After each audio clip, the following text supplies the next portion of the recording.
As we record this, Russia has invaded Ukraine, and everyone's asking us, what are we seeing in the body language of Putin during his speech? So Greg's found some great video for us to analyze. Why don't you tell us about that video, Greg? Yeah, so these videos come from two separate occasions. There were two separate videos that we took the clips from. One was in June or July of 2021, an NBC interview with Putin, and it's really good face-to-face. And then the other is his last speech before the invasion began. And we'll get to see some very different Putin, but this is a great spotlight on what his body language is. This is a response to two things. We constantly ask for a foreign language video where we can't understand the language. So we'll have one that has text and one that is an actual interpreter, and you'll see the difference. And we've been asked a lot for Putin. What should Americans worry? What might happen next if there's no agreement on cyber? You know, this is the same as space militarization. This is a very dangerous area. At some point in the past, in order to achieve something in the nuclear area, in terms of confrontation in the area of nuclear weapons, the USSR and the United States did agree to contain this particular arms race. Cyberspace is a very sensitive area. As of today, a great deal of human endeavors rely upon digital technologies, including the functioning of government. And of course, interference in these processes can cause a lot of damage and a lot of losses. And everybody understands that. And I'm repeating for the third time, let's sit down together and agree on joint work on how to achieve security in this area. That is all. What is bad about it? I don't even understand. I'm not asking you. I'm not trying to put you on the spot. But for me, as an ordinary citizen, it would not be clear and understandable. Why is it that your government refuses to do it? All right, Greg, what do you got? Yeah, let's start off by talking about the intelligence part of this. This guy he was a case officer. He's been in the business forever. He was a KGB officer. I think he was a colonel. Notice his lack of a pause as he responds through the interpreter. That probably indicates he has pretty good passive English, but there are lots of reasons, and Mark can talk to those, why you would use an interpreter. Number one, it gives you time to think. As an interrogator who speaks Arabic, I've actually had many times I used an interpreter, so I'd get time to think of my next question. So there's number one. Number two, he does this eye block, and then he does a mini explosive breath and catches it with a stop. That indicates frustration with a question. He does a wrinkled brow, and he emphasizes frustration and irritation intentionally, probably, as he drives home his point. As he emphasizes most things that he's positive about or that fulfill what his needs, he uses his left hand. You'll watch. When he raises his right hand, it's usually a negative thing or some other reason. He'll drive his brow down to make his point, and then he does the concern piece. And my favorite is the one shoulder when he says, "Everybody knows." I'm not trying to beat you up. I love both of those. Mark, what do you got? Yeah, so he actually was in Eastern Germany as an interpreter. I mean, obviously he wasn't actually interpreting. He was an asset there for the KGB. So my guess is he has actually some good language skills across a bunch of different languages. He is buying time with having this interpretation going on here. Where else has he trained? Well, we know as well who he trained in body language with. It was Alan Pease in 1991 when he was deputy mayor of St. Petersburg. Alan went over there to get him and others in the Kremlin to be a little kind of lighter, a little less aggressive, a little less like the kind of the shoe hammering Russian autocrat. So Alan helped Putin be more likable. And so I think we're getting some of that work coming across as well. What do we see here? So he leans to one side. It's pretty casual, isn't it? Or the idea of him being casual. He shifts positions to where he's talking about dangerous area and this idea of militarization. We have some looks for approval on let's sit down together. Those looks of approval are totally out of character for somebody who has been KBG trained. You imagine you're walking through Eastern Europe. You don't want to be raising your eyebrow at people you know. You want to suppress all of that because you don't want to give away who you're getting approval from, who you know, who you don't know. So I would say that look of approval is put on at that point. What else is put on? I think his look up as well, around, I don't really understand this. And this is a feint. He's trying to pretend he doesn't understand. There's not a lot here that is really honest that's going on. Lots of playing for pauses, lots of playing for time. There, I'll leave it at that. Scott, what do you got on this one? All right. When he blows out that little puff at the beginning, that's almost a dismissal when he goes like that. So he's showing this is not a big deal to him. However, when he closes his eyes, this lets us know this is rehearsed, and he's lining up. He's getting ready to go for and talk about what he's rehearsed so far for that situation. When he leans on his left, that's sort of his baseline for letting go of the stuff that's really important, the things that he's made up his mind about and that he's serious about. The things on his right hand, like Greg was saying, those are the more not negative in this case, as negative as because I'm saying from his point of view, to us things are negative, but for him it's negative on that side, but the other ones are positive for him on his left side lean. In other words, we see that posture shift, and he's getting ready to get into the deeper details at that point. Usually when you see that, they're taking a little bit of time to think, and they're getting ready to give you that new information or get into the details of something. We see that foot raise going up and down his chair as he goes back and forth. That's part of his baseline. He's done that for years. We've seen that forever. He's got those legs spread out and his hands like this, and those feet are going back and forth. I believe we talked about him once before, and the same thing came up there. I talked about his right hand illustrating for it really open when he's talking about those things. And then we see the shoulder shrug and a smile. And I think he's a little bit stressed there at that point. I think we're seeing some stress come on because I think he's talking a little bit too long for this. And then the hand swap, that's more of a dismissive thing for that subject as he's dismissing that, just the dismissal of that part of the subject there. And then his right eye. Now, if you look really quickly or really closely, you see that quick right eyebrow keeps going down. There's a lot of stuff. I think he's got a lot of Botox going on. That's why he looks so glassy and glossy in there. But I think there'd be a lot more going on in the glabella and the forehead and the eyebrows if he wasn't so Botoxed. So I'm not sure how much emotion's coming through there, but we see that right eyebrow just popping a lot. So be sure and watch that on the next time around. Chase, what do you got?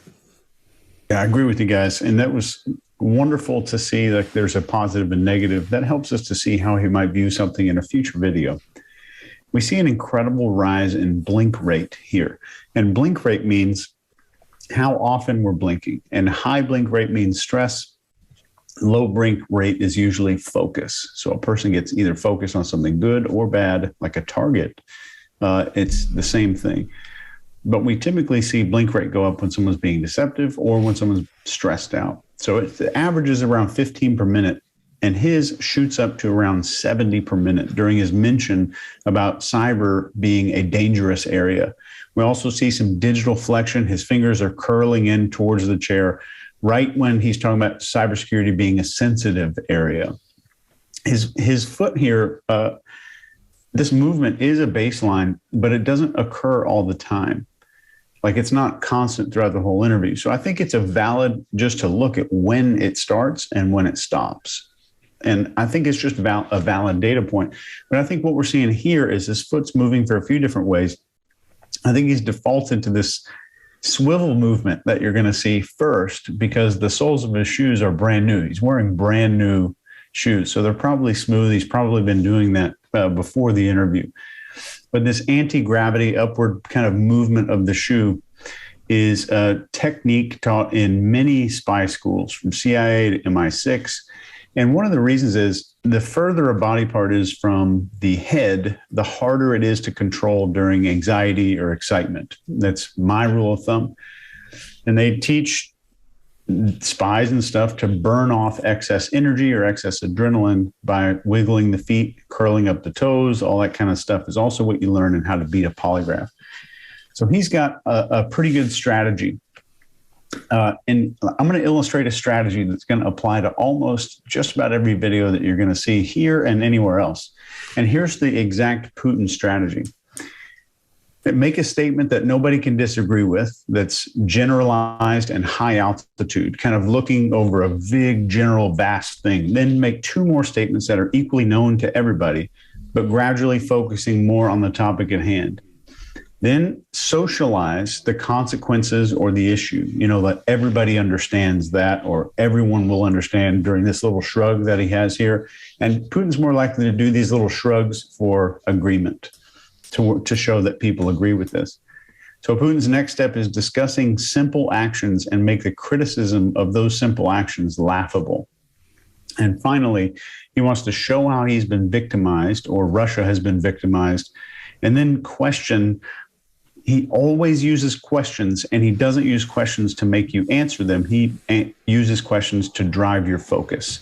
Asking any human being questions will drive focus. Questions always drive focus. So he gets you agreeing with him in the beginning, then starting to narrow down, then making the opponents laughable, and then drives where you focus on after that by using very targeted questions. And you're going to see that a whole lot here coming up.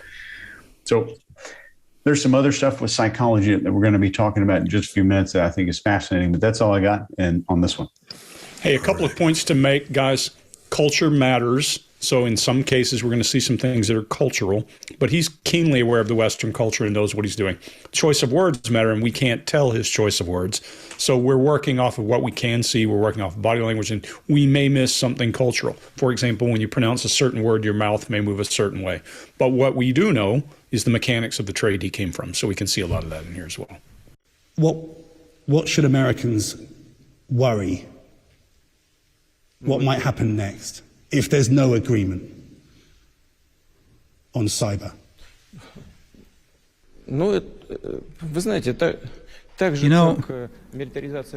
This is the same as space militarization. This is a very dangerous area.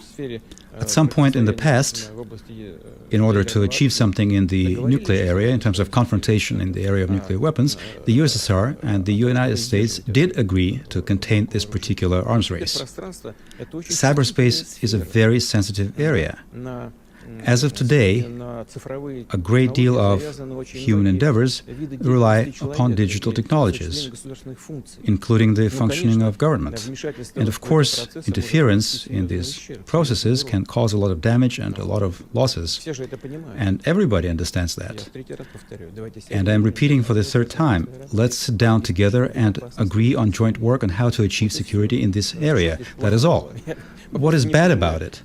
I don't even understand. I'm not asking you. I'm not trying to put you on the spot. But for me, as an ordinary citizen, it would not be clear and understandable. Why is it that your government refuses to do it? Cool. Let me ask you another direct question that you can answer, and it's an allegation that has been made, an accusation that has been made again and again now in the United States. The late John McCain in Congress called you a killer. When President Trump was told that you are a killer, he didn't deny it. When President Biden was asked whether he believes you are a killer, he said, I do. Mr. President, are you a killer? Look,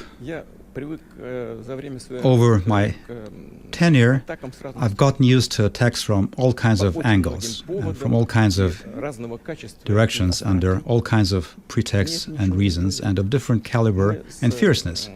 And none of it surprises me. People with whom I work and with whom I argue on the international arena, we're not bride and groom. We don't swear everlasting love and friendship. We are partners, and in some areas, we are rivals. As far as harsh rhetoric, I think that this is an expression of overall U.S. culture. Of course, in Hollywood, because we did mention Hollywood at the beginning of our conversation, there are some deep things that undoubtedly can be referred to as works of cinematic art. But more often than not, it's macho behavior, and that is also part of U.S. culture, including political culture, and it is considered normal. By the way, not here. It is not considered normal here. If this rhetoric is followed by a suggestion to meet and discuss bilateral issues and matters of international policies, I see it as desire to engage in joint work. If this desire is serious, we are prepared to support it. I don't think I heard you answer the question, the direct question, Mr. President. I did answer. I did. I will add, if you let me. I have heard dozens of such accusations, especially during the period of some grave events during our counter-terrorism efforts in North Caucasus. And when it happens, I'm always guided by the interests of the Russian people and the Russian state. And sentiments in terms of who calls somebody what kind of labels, this is not something I worry about in the least. All right, Mark, what do you got? Yeah, so it is a direct question, potentially not as direct as it could be, because really I think the question is about war crimes. I think the real question is not here, have you knocked off the odd person? It's really, have you indulged in war crime? And so the question to an extent is actually not that direct. It's a little bit soft. And so he manages to steer past it in all kinds of ways, into Hollywood, into the ideas of being macho. But look, he does open up, but then you see him shift. He laughs and then breaks away with his eyes. I think there's something quite aggressive about that laugh. It is a demeaning laugh in many, many ways, but I think it might have another purpose, which is to brush aside as well, give the body and mind something else to do at the same time. The big indicator for me around some veracity to this idea of him being a killer is he's hanging onto that chair and he's just got a little bit of self-soothing going on the edge of the chair there. That, given his baseline, I think when he is supremely confident about an answer, it's outside of that. Greg, what do you got on this one? Yeah, this is one of those I'm always talking about, a person looking like a swan, fluidly moving over the water, and you look under the water and their feet are paddling like hell. This is him right now. And he is my note says Intel Pro versus reporter. Big difference in the two. One of them asks questions, the other drives behaviors. And if you watch him, he starts to nod before the guy's question is even out of his mouth. He understands what he's saying. Pretty simple to get there. That laugh, Mark, is the equivalent of when people today say something like, yeah, think, trying to be sarcastic. That laugh is, ah, ha, ha. He's just excusing you as an idiot's what he's doing. And then he doesn't answer. His hands are moving, the illustrators, he understands exactly what's going. His face shows amusement. His face lightens up. You can see all through here he's amused. And then he drops his chin and pulls taffy with his eyes. He's playing coy. That, a little kid doing that, they're playing coy from a distance. He's doing that, and he touches his chin at rhetoric, just as he's thinking about which word maybe to use. I don't know exactly. This is not just chaff and redirect. This is masterful chaff and redirect. He's redirecting and taking an accusation, a criticism, anything you want to call it, back toward the U.S. when he does a provocative statement to say it's just not in our culture. He's wanting the guy to defend, and when the guy defends, he'll go in a different direction. So the guy says then, well, I don't think you answered. And my note says, I did answer and I'll do it again. Just give me the floor. He just is masterful in controlling conversation. Chase, what do you got? Yeah, you hit it right on the head. He is a master at controlling human behavior and driving focus and what people are actually focusing on. His usual eye accessing, and when we say what eye accessing, when we use these terms, this is where a person, we look around to access some of our memories. His usual place that he goes is around hour 9 o'clock as you're looking at this video when it comes back on. That's his typical place. But he immediately begins with calling attention to his own victimhood over the Russian people instead of the Russian people. And I think it's very telling that he was reluctant to mention Hollywood without mentioning that someone else brought it up, that it was already in the conversation. He wanted that to be known. And the translator says, look, at the beginning of the video, that is not what he says. He says, listen to me. Those are his exact words. So it's a very different sensory organ that if a person's talking about listening versus looking, and he's not a very visual person. He speaks in auditory words most of the time. And there's a contempt micro expression that right towards the end when he said the words, "Who called someone what?" And I think that's pretty telling about how he sees the West and how he sees leaders in the West. And you can go look up how he speaks about those people. But what we're really doing here is trying to form a psychological profile, not just a reaction to one little clip. We're trying to give you an insight into the person. And one of the first things that I do as a profiler is ask a question like, what behavior do they repeat that they ensure is seen by other people? What is a repeated behavior that they want other people to see? And he launched a campaign of photo shoots like a teenager with a brand new Instagram account when he started down this road. But they were all extreme projections of masculinity and virility and strength and power.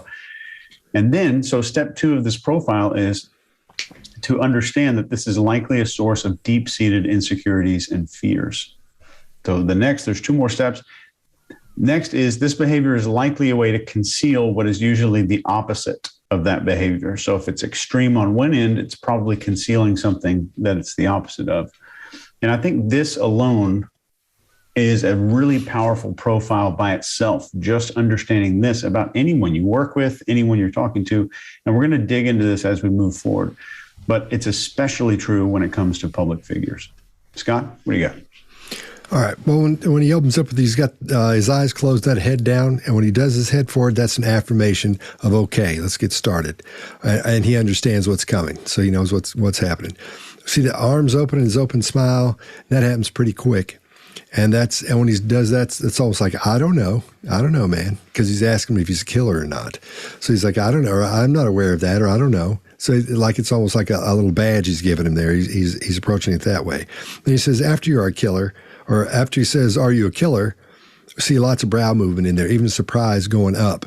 I think that's all fake. We see a lot of fake in here, like Mark was talking about earlier. We see that little wave, and then his thumb comes up and touches his mouth at that point. That's another fake thing, showing he's trying to go into this depth of thought that he's getting ready to start talking about something he's really thought a lot about, and it has a lot of meaning for him. I think that's fake as well.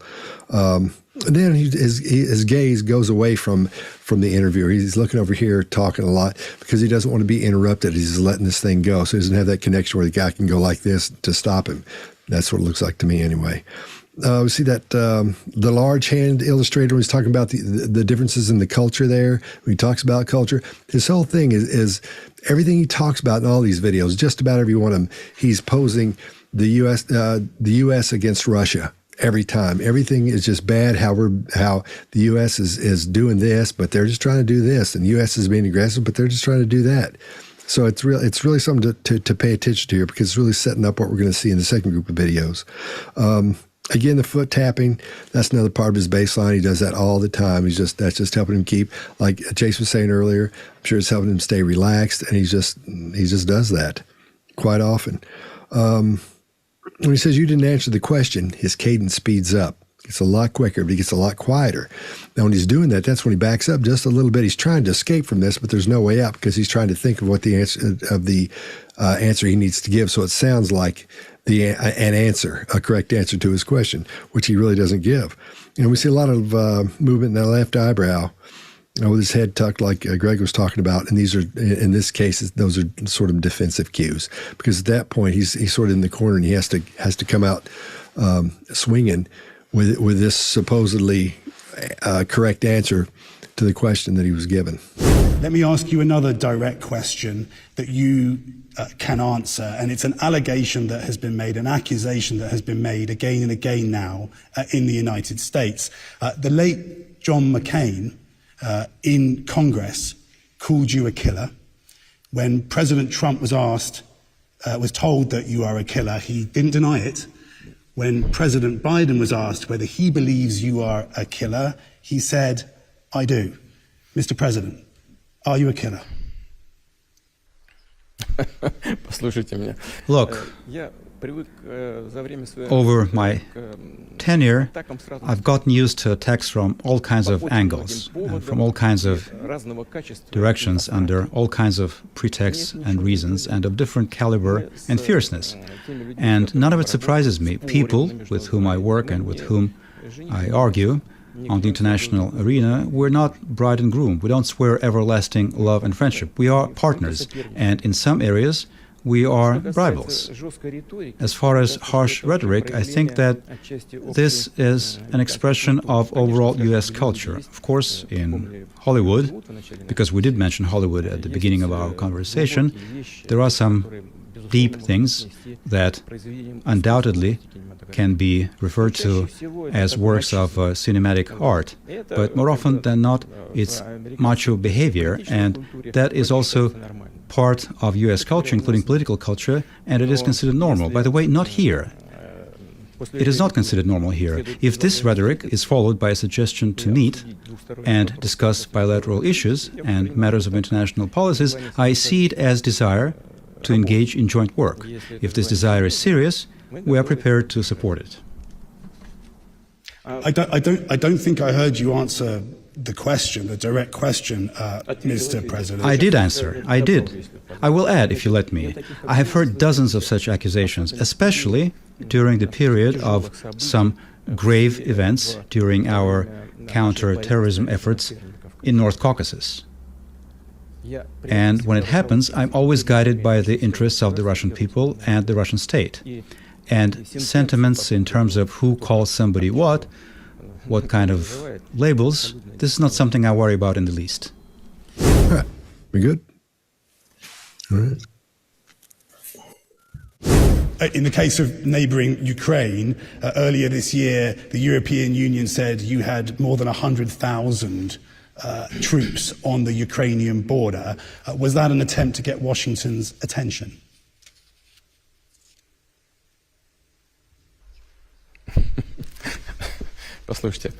Look, first, Ukraine itself constantly, and I think is still doing that, it kept bringing personnel and military equipment to the conflict area in the southeast of Ukraine, Donbass. That's one. Two is that we conducted exercises in our territory, and not just in the south of the Russian Federation, but also in the Far East and in the north and in the Arctic. Simultaneously, military exercises were being held in different parts of the Russian Federation. At the very same time, the U.S. was conducting military exercises in Alaska. Do you know anything about it? Probably not. But I'll tell you that I do know. And that is in direct proximity to our borders. But that's in your territory, on your land. We didn't even pay attention to it. What is happening now? Now, at our southern borders, there is a war game, Defender Europe. 40,000 personnel, 15,000 units of military equipment. Part of them have been airlifted from the U.S. continent directly to our borders. Did we airlift any of our military technology to the U.S. borders? No. All right, Chase, what do you got? So again, in this video, we're not hearing him actually say, look. He says, listen. Right at the beginning, my Russian is decent enough to pick that up. And he also starts saying, we have conducted training operations. He starts talking about themselves first, but that is against his narrative. So he switches back to talking about Ukraine first, then makes Russia number two. He wants to say someone else did it. Why can't I do it? Jimmy got the toy. I need to get a toy. And that's the way he typically does this. But he accidentally started talking about Russia first. There's more 3 o'clock eye accessing for his 3 o'clock. For his iHome, right at the start, there's hand slapping down right when he's mentioning Ukraine. He does it twice, this hand coming down. I think that is really interesting because I've never seen him. I've analyzed a lot of his speeches. I've never seen him do that when talking about the Ukraine or I think anything. But as he describes the exercises Ukraine is doing in Donbass, his blink rate triples. And this is a really powerful indication of stress from I think the issue, I don't think it's stress about Ukraine, but stress about the fact that another country can encroach on his territory and he gets to feel slighted.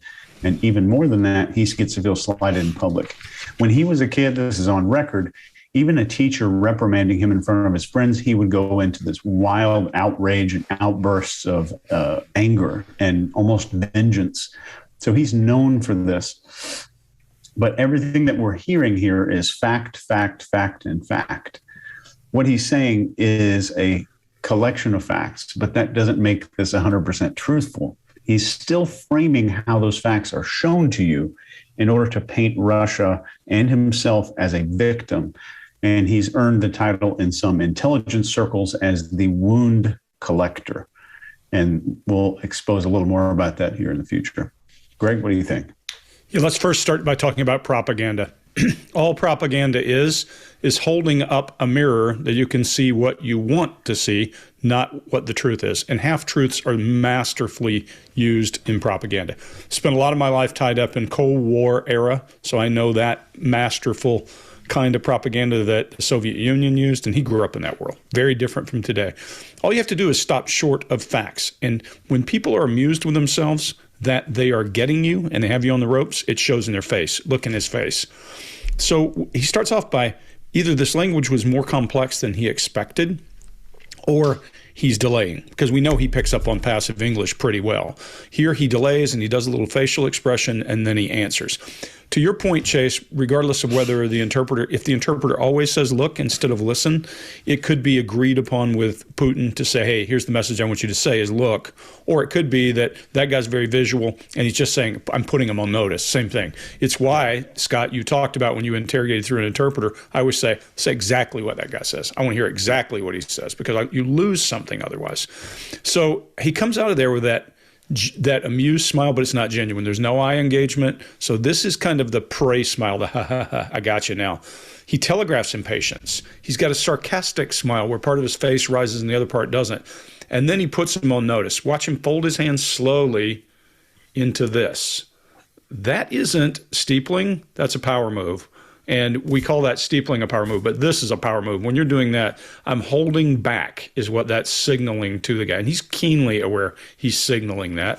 And then anytime, again, he's doing that strong messaging, his left hand is doing, especially when it's positive, and his weak right hand does the other. He goes straight into a lecture and he starts delivering those facts. And guys, I'm going to also tell you, I've pissed off many collection guys by saying you have to be able to think like the guy to be able to get the information. If you start now to pay attention to what we're seeing, we're starting to see a guy who has this vision of being crushed in by NATO to where NATO should be called the anti-Russia association. That's what he's drawing the picture here. Yeah. Now, if he perceives that, then it becomes reality. And Chase, I'll leave with this. I'll take the category world leaders who are also narcissists for $10,000, because there are plenty of them. Scott, what do you got? All right. Yeah, at the top there, that laughing part is totally to make it look like it's just dismissive and it's amusing him. And then his eyebrows up and his forehead and his head forward like that. One time I'd been talking to, or I'd sent Greg a video of a fella who was being interviewed for a financial situation. And he had this really odd look on his face, the same one Putin had right there. I said, what are you seeing here? What is this? What am I missing? And Greg said, that's his teaching face. He's teaching these guys something. He's telling them, this is the way that's done, and this is how you do that. I've seen it 1,000 times, but I wasn't able to put words to what I was seeing at that point. So Greg, you nailed it. And that's what Putin's teaching face looks like. Now, the fist to the side of his face, that's when he's claiming that. He's claiming the ownership of what he's talking about there. And then that hand up and push away, that's illustrating that that this is big and that the U.S. is far away and these places are far away. They're not there. They're at a distance during all this.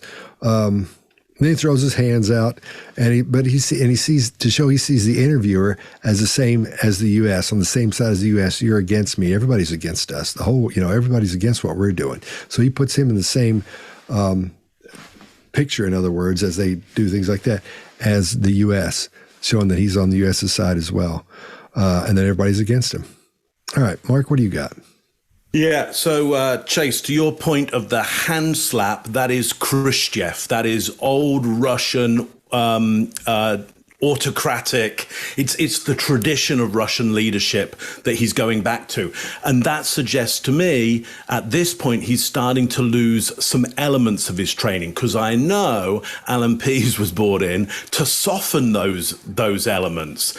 So, for example, more open hand gestures, more steepling rather than these crushing gestures that we start to get. We start to get this crushing gesture around holding on to your borders, holding on to the things that are yours, and in what we'd expect to be the not so dominant hand. So it's interesting that his left hand seems to be the dominant one. He is right-handed, yet he does wear his watch on the right hand. There's all kinds of reasons he gives for that. But if you see him walk, you'll see his left hand swinging, and you'll see his right hand very, very still. There's theories around weapons training around that he's going to keep the hand near his weapon ready for that, and the other hand will become dominant. I don't know whether that's accurate or not, but certainly it is quite interesting how we don't see him as a predominantly dominant hand gesture. It's his subdominant hand that seems to gesture more. Point of interest there. Yeah, I like the bat-off gestures that he's given there. Like you're saying there, Scott, the distance, but also it allows him to shove this question off and on to somewhere else and just kind of bat it away somewhere else, a bit like he uses, again, that laugh that we saw before and the breaking of eye contact to just bat things away. Very diminishing of everything that's going on here. That's all I got on that one. All right. One thing, let me add something to that arm swinging stuff, Mark. The studies now show that if you don't have the even arm swing back and forth, that's a key to a lot of those people end up getting into dementia later on in life. So he's older now, and that may be, I'm not saying he has dementia at all. I'm just pointing out that's one study that we know about that, whether it has anything to do with what you're talking about or not. I don't know. I'm not going to lean into it, pretend it does when it doesn't. What are you going to say, Greg? Usually military guys always move their arms the same because we hold our hands a certain way. All that stuff is so wired in our brains. 9 to the front, 6 to the rear. We all know how that works, right? And that's how you can spot those guys, Greg, at a distance, at the airport, at the mall, walking around downtown when you see that gait like that. Yep. So anyway, just throwing that in. In the case of neighbouring Ukraine, earlier this year, the European Union said you had more than 100,000 troops on the Ukrainian border. Was that an attempt to get Washington's attention?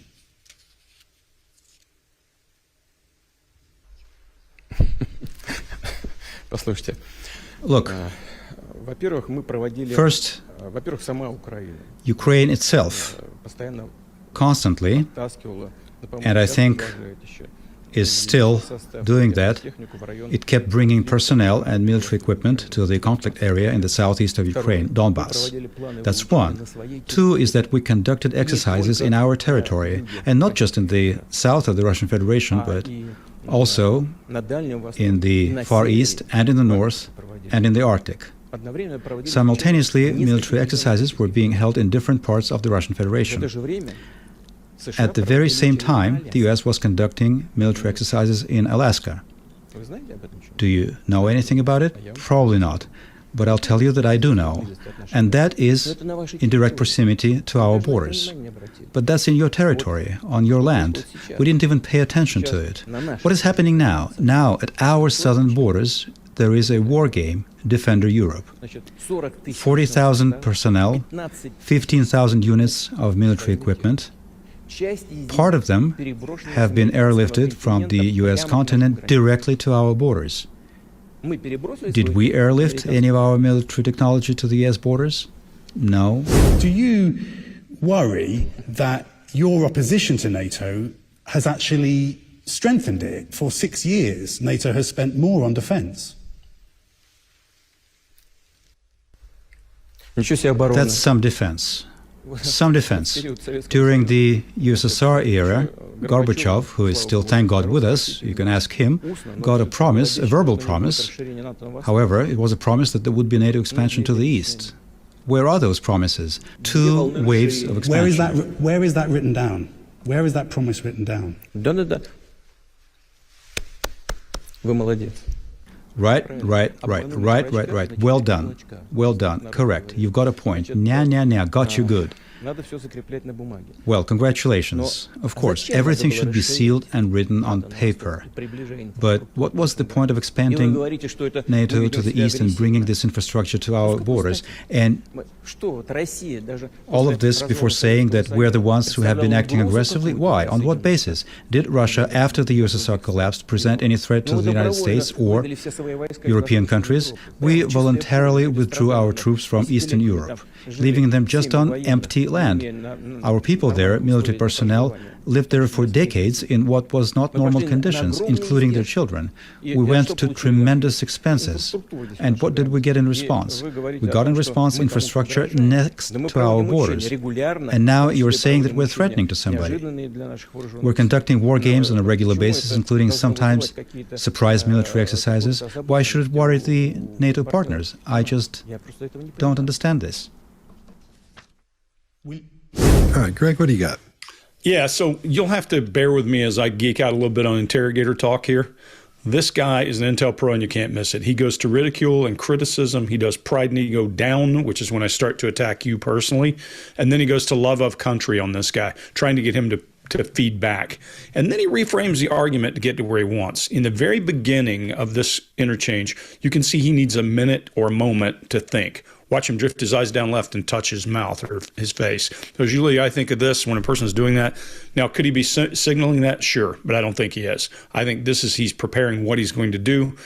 And then he comes right out of that, after that down left gaze, and starts this approach.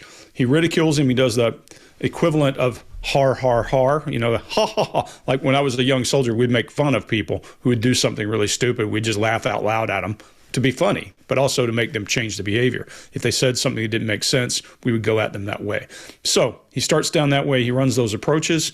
And then when he actually gets to the point and he ridicules him with the clap, that's something childlike but powerful when a leader of a nation does it to you. So he pushes him. But we're starting to see something that bothers me a lot more. He starts to illustrate with his eyebrows when he's hitting the key points that matter to him. And I'm starting to see something. I see personal extinction, or I see fear of extinction in what he's saying. The message is clear. Now, could he be just saying that? Sure, he could be just saying that, but it sure doesn't appear to be that. It looks genuine. His punctuation is at those same moments, and his face is making the point that you put us in a place where we are in danger, even though we gave you everything. Mark, what do you got? Yeah. So my biggest note here is here he is, because this interviewer, to give credit to the interviewer, has knocked him out of some of his newer training into his older training, which is that KGB training. He's back to some of his first professional training there. So really interesting. So he's flippant at the start. Now, flippant is not glib. He is disrespectful. Ultimately, rather than shallow and insincere. He is disrespectful of this moment. And just as Greg is saying, that disrespect is designed to lower the status of that other person. I maybe don't think that he quite understands this might be where the interviewer is trying to get him, to bring him down to some of his earlier persona. Understand, Putin is a complex human being who has got proficient at a number of jobs, a number of professions along the way. So different elements of the persona start shining forward. Here we get, after got you good, we do get, I think, the eyes targeting, we get anger, and we get disgust. So again, I say, here he is.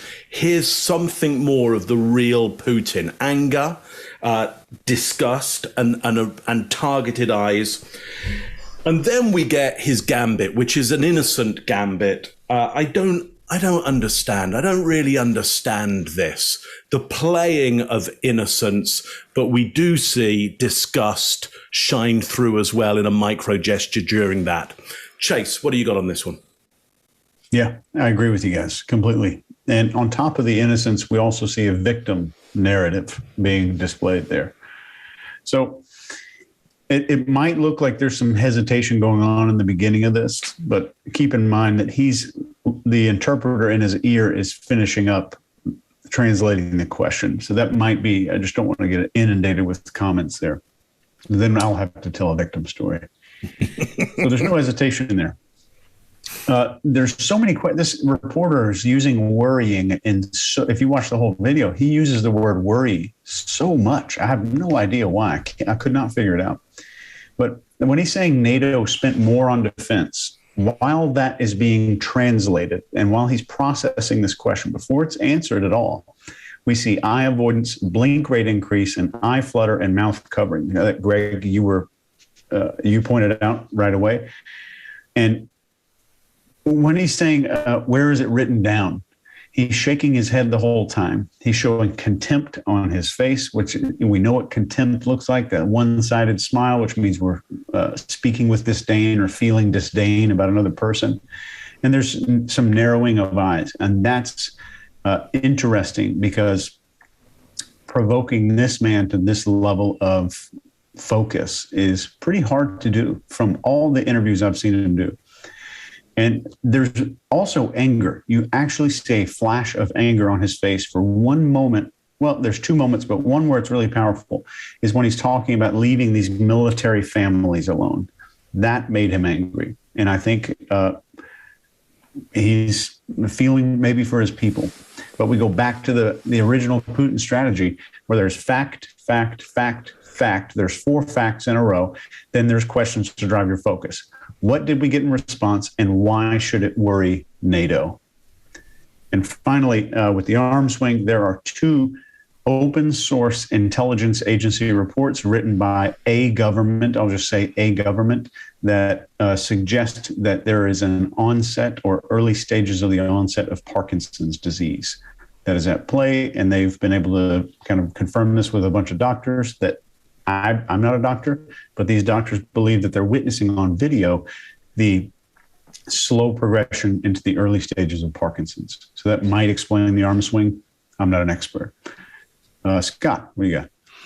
All right. We see the most direct and solid eye contact we've seen up to this point, because this is important because he gets busted there, which we'll get to in just a second. He touches his mouth, like Greg was saying. People do that. He's actually thinking at that point. He's thinking through what's going to come up.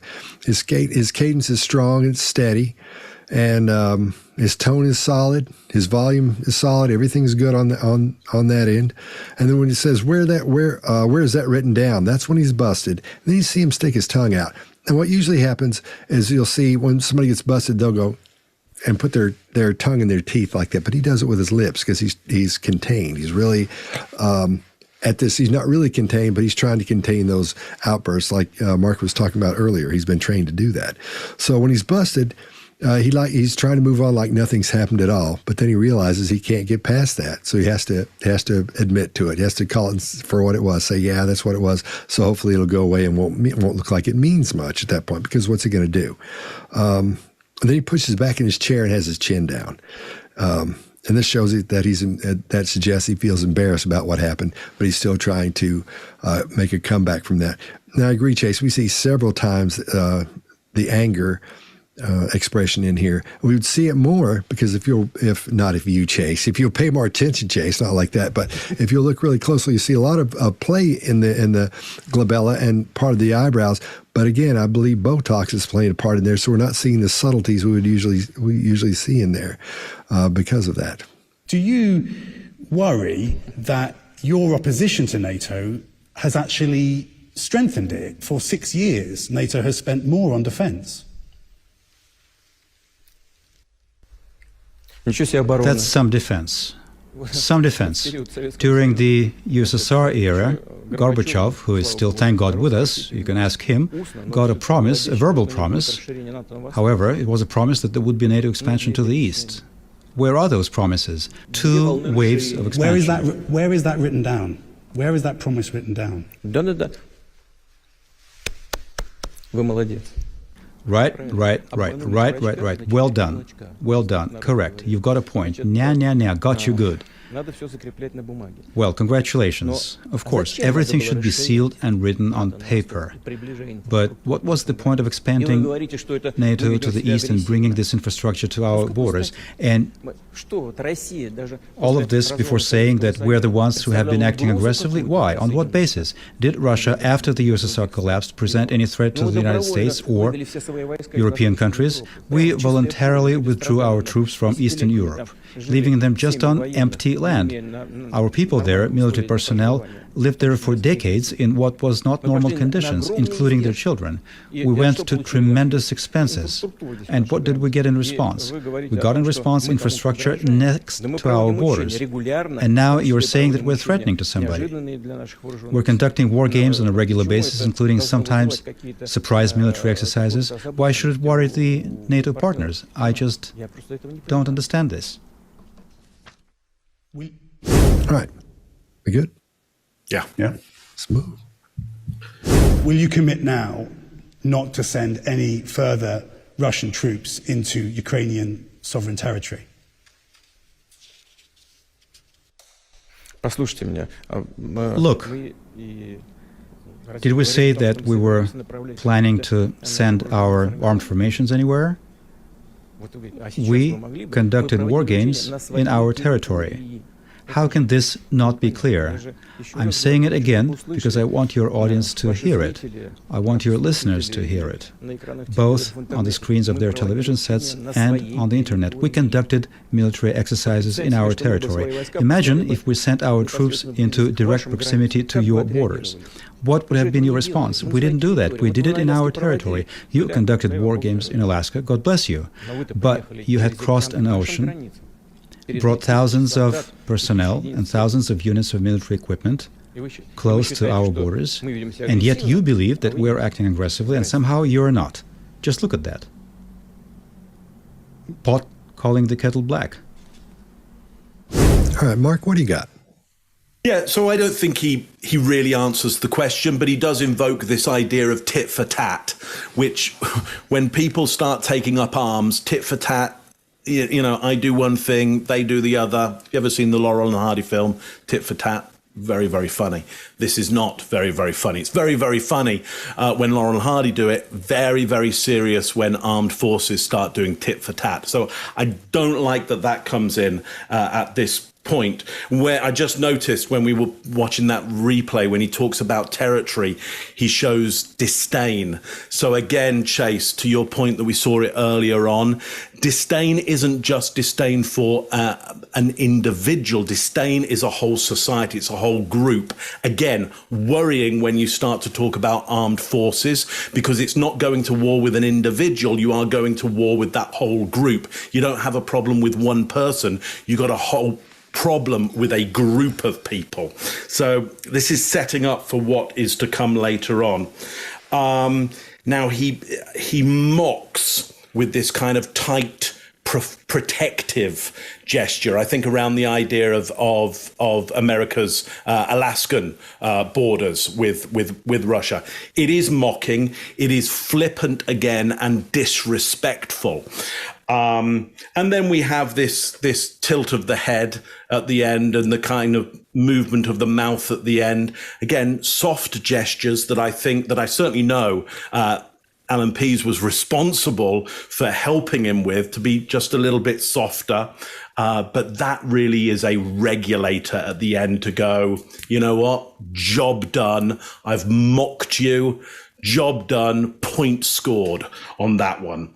Greg, what do you got on this? I'll be pretty short on this one. This is how he lies. When you are taught to resist interrogation, you're taught not to outright lie because you'll get caught. I mean, we're good at catching lies. What we're not good at is dealing with the person who avoids answering the question. And that's what he does effectively. He does what I would call parallel conversation. So if you ask me a question about driving too fast, Scott, Greg, do you drive too fast? Have you seen my old truck, the one that I bought last year to drive down the farm? I'm going to bring up something that's related, so it sounds like we're talking about the same thing. Then I'm going to go down the thing, and then I'm going to tell you that Georgia's speed limits are unreasonable. And if they would just change them, I would never get another speeding ticket. He just did parallel conversation, which means he doesn't have to answer the question. Still sounds like he's in the ballpark, and he's talking. And I agree with you, that's mocking. I see disdain as well when he's talking about territory. And he has a logical argument. The logical argument is what makes him capable of redirecting the conversation. This is a beautiful job of redirecting and still not answering. Chase, what do you got?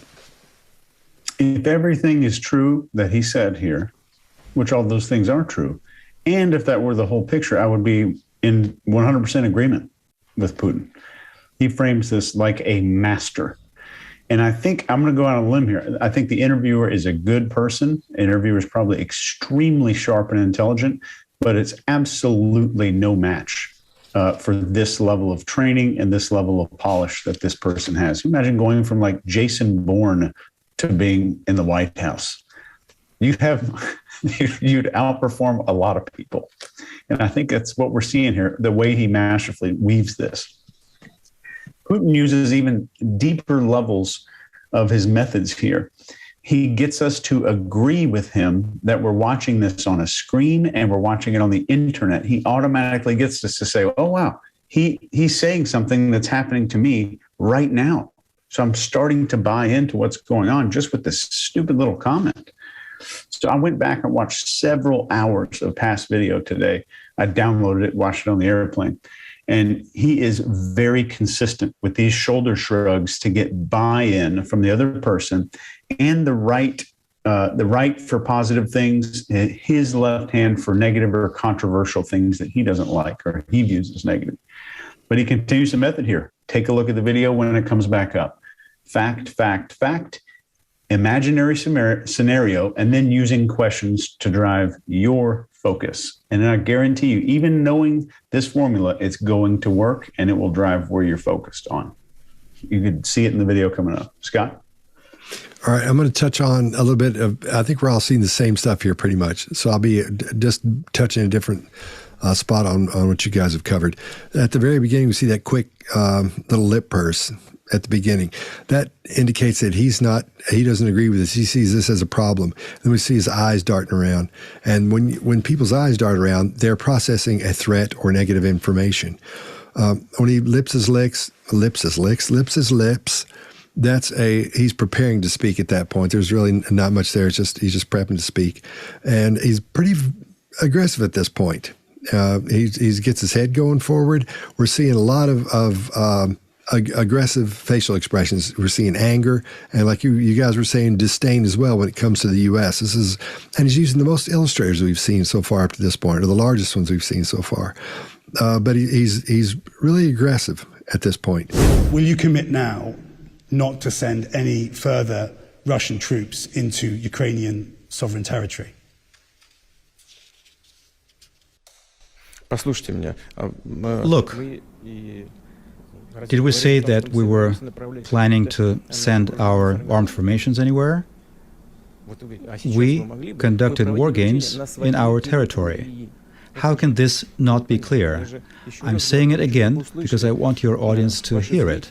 I want your listeners to hear it, both on the screens of their television sets and on the internet. We conducted military exercises in our territory. Imagine if we sent our troops into direct proximity to your borders. What would have been your response? We didn't do that. We did it in our territory. You conducted war games in Alaska. God bless you. But you had crossed an ocean, brought thousands of personnel and thousands of units of military equipment close to our borders, and yet you believe that we're acting aggressively, and somehow you're not. Just look at that. Pot calling the kettle black. Yeah. All right. If the People's Liberation Army made a move on Taiwan, how would Russia respond to that?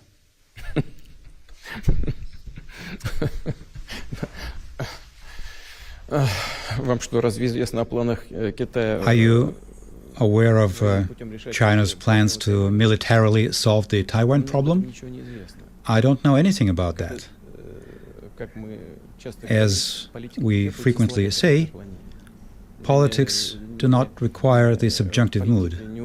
The subjunctive mood is inappropriate in politics. There is no could be and would be in politics. I cannot comment on anything that is not a current reality of the modern world. Please bear with me. Don't be upset with me. But I think that this is a question about nothing. This is not happening. Has China stated that it intends to solve the Taiwan problem militarily? It hasn't happened so far. For many years, China has been developing its relationship with Taiwan. There are different assessments. China has its own assessment. The U.S. has a different assessment. Taiwan may have its different assessment of the situation. But fortunately, it hasn't come to a military clash. All right, I'll go first on this one. This is bad because he's familiar with this question and he's prepped for it. He's ready for it as he gets into it. He laughs and he sits up and closes his jacket. These are adapters and barriers writ large on this. He says, I don't know anything. When he refers to Taiwan as a problem, that's a big red flag. Because when he says, are you aware of Taiwan being a problem? That's a huge red flag there. And then that hard lean left, and as well, it shows he knows that problem exists, and that he's already talked about it with China. I think they've already been in cahoots. They're in cahoots over this, and he already knows what's coming. I think at that point, or he's got a pretty good idea of it. I'll just say that that hard lean left, he's bracing because this is the position he's always using when he's talking about something. Where he goes in and says, this is the way things are. This is my feeling on it. This is my believing or what I believe in it. And this is what's going to happen next. That's always where he's leaning, as on his left when he starts into that. Like I was talking about that earlier. When he says the subjunctive mood is inappropriate in politics, to quote Dr. Phil, it's all about that. It's all about what's going to happen if this happens. What will we do if they do this? What will we do? It's all hypothetical when you get in there and start going through those things. That's what he's trained in. He's all about that. That's probably why he's blowing it off so hard. Mark, what do you think? Yeah, so I think he gives a tired sigh at the end there. Again, as a brush off, he is being thoroughly dismissive and playing power here and brushing off this fly of a question, this gnat of a question, tired of the ideas of even doing thought experiments with this interviewer here. Status plays, there's some single shoulder shrugs, but I don't know at this point whether they're congruent or incongruent with what he's saying. It's tough to work out. His feet do move into a more stable position towards the end of it. So I would say towards the end of this, I think he feels like he's stable. He's scored a good point with this. He has won over on this interviewer. The interviewer had moved him into imbalance just a few videos before, and Putin's back again with this brush off, this laughing, some stability, and he's not going to play the imaginative games that the interviewer wants him to play. Chase, what do you got? I agree with both of you guys, and I think a lot of the behavior that we're seeing here does indicate that there is a potential that he does know, and he has spoken. He is aware of what's going to happen in Taiwan. He shrugs his shoulders after some emotional eye processing, which his eyes move down to where humans access emotion. I know what's been said about the eye movement thing. You see it on TV. Most of that stuff is BS. Some of these things are extremely reliable. Very few, but some, and that's one of them. His feet go crazy again, higher than baseline and more than baseline. There's a potential, I think, for some contempt on the face, and this is all while speaking about his this not being a current reality in regards to the Taiwan invasion. And I want you to see when this clip comes back on, this is how powerful GHT is, or like which hand someone uses for positive, which hand somebody uses for negative.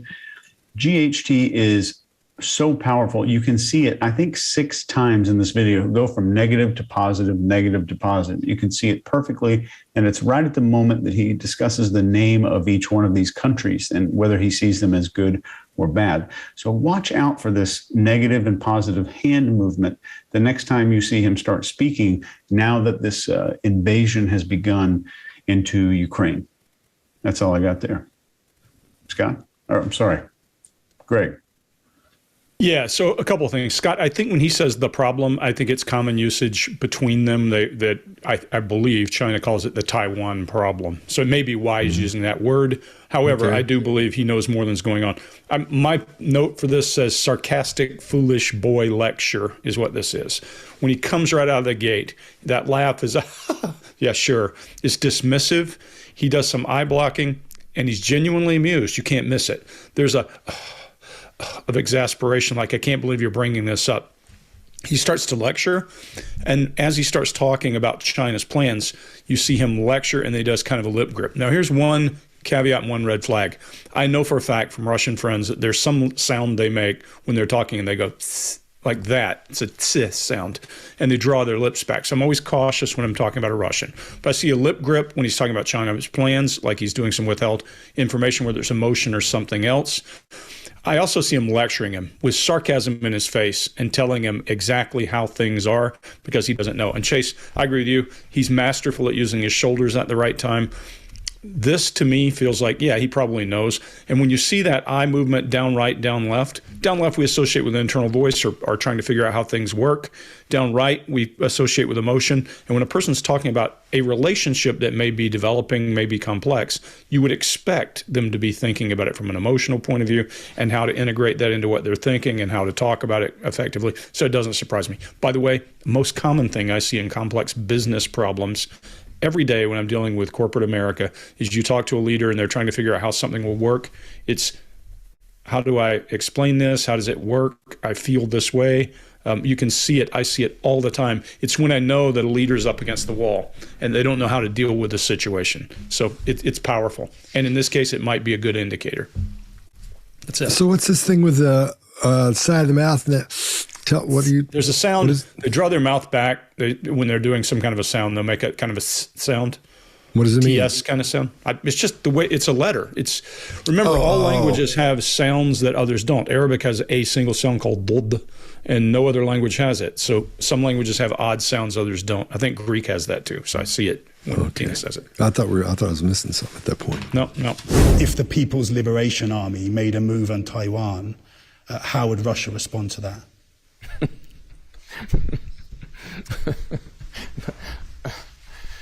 Are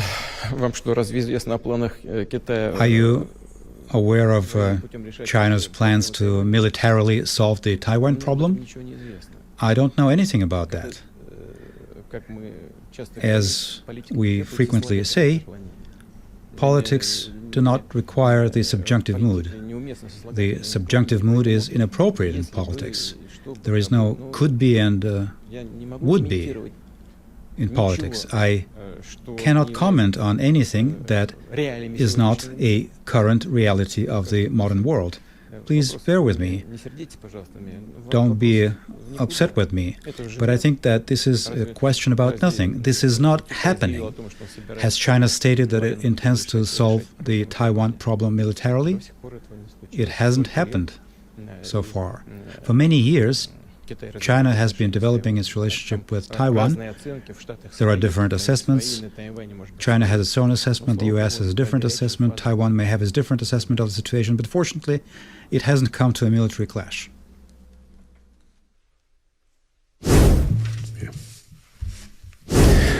Распад исторической России под названием СССР на их совести.